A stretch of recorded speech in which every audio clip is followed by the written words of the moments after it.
Hello, Gary Hernandez here, and welcome to King Self-Defense with Master Gary Hernandez. It's been a while since I've done a video, so I'm going to come back here and do a couple of videos. I'm going to do this one on a basic technique, and I'm going to answer a question that one of my students had. I had a student that's pretty new to the cane, and he says one of the hardest things he's first learning is how to walk with the cane because he doesn't need to use it at all. Now, one of the things I've noticed with people that have asked me that question in the past is the biggest problem they have is they're not walking like they normally walk. They're walking with the cane, getting ready to use it in a defensive situation. They're kind of tensed up, thinking they need to be all tactical ready and everything. No, the first thing you want to do, if you don't need it for mobility, but you want to carry it, is just walk normal.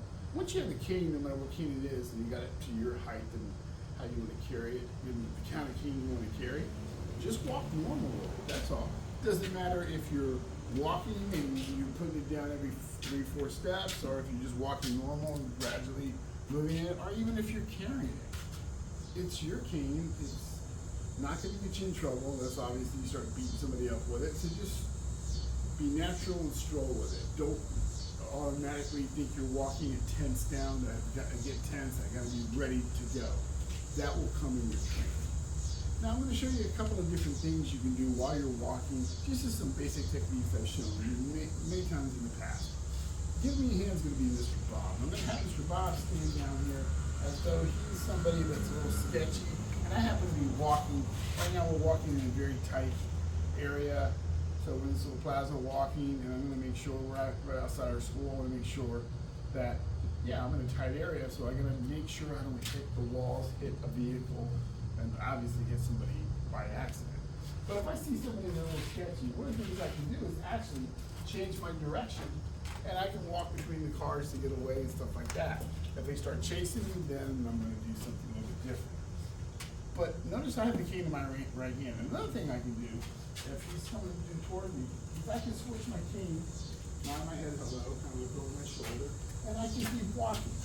Now, stay right there, Mr. Bob. You notice I didn't do this. We had some distance. I switched the cane about here in a gradual motion, and I switched it and I moved a little bit like this. I don't want to, as he's coming right toward me, kind of switch it when he's right there, because that might freak him out if he's some poor guy just walking by. I don't want to do that. Not to mention, you know, he's going to grab me. He's either going to grab me or grab the cane. So if it's here, I got something to do. I can do something with it. But let's go ahead and talk about, I left in my right hand and he starts to reach for the cane. So I'm going to show you a couple of things, 2 things you can do. And I'm going to show you first with the horn in this position, and then secondly for those of you that like to walk with the horn out. Now, here I am, I'm strolling. Let's say he starts to reach for my cane, and I see that. I did a simple push, not a shove hard, and I'll explain why. And I'm right here ready to go with a 2-hand bayonet strike. Now let me break that technique down for a second. Number one, as he slowly starts, he's reaching for it. I'm going to turn my body, and I'm going to back over here so you can see my feet. Watch my feet. I'm not going to rush away. I'm simply going to pivot and turn. It's almost like I'm getting ready to turn and go in that direction. So as he starts to reach for it, I push his shoulders. Remember I said I didn't shove him hard? There's a wall there. If I was to shove him hard into the wall, yes, maybe that will hit his head and hurt him, but he may bounce off it and come right back on top of me and push me into the vehicle. I don't want that.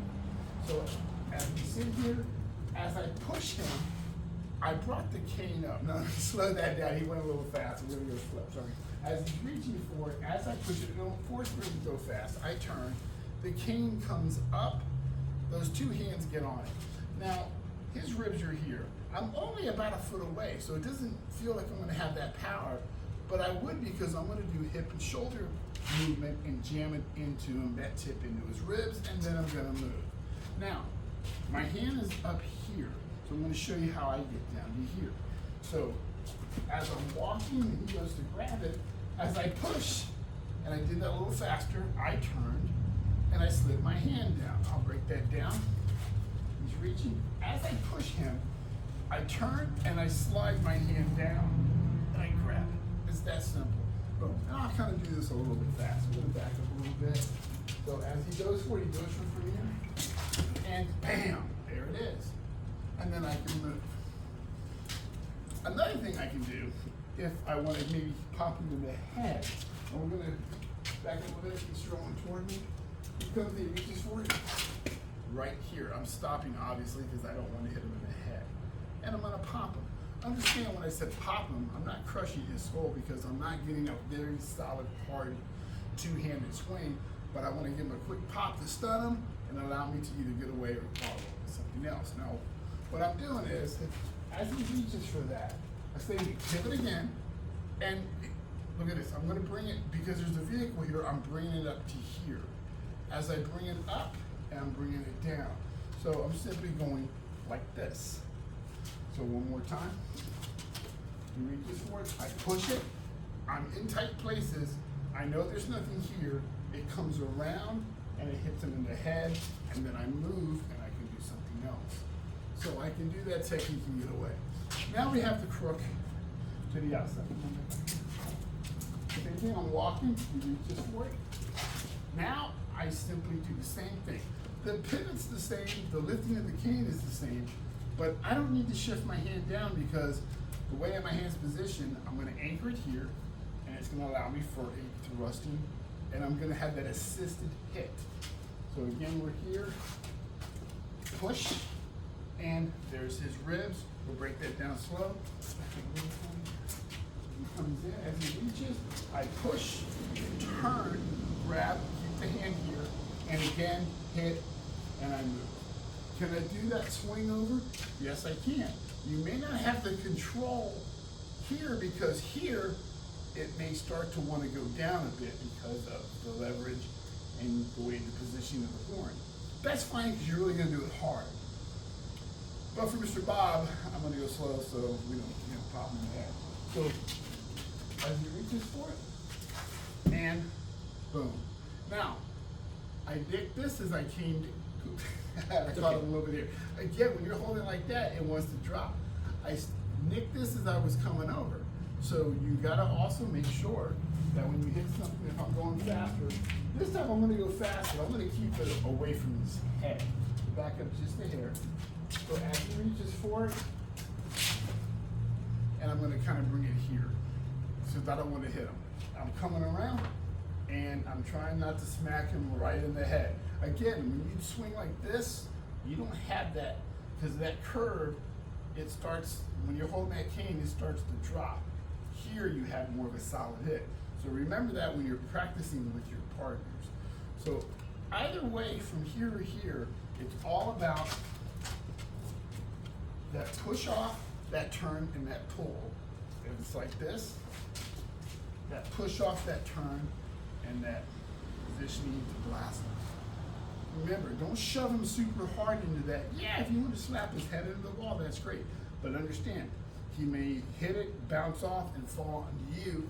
He may be larger than you, and you go to shove him, and you may push yourself into a vehicle.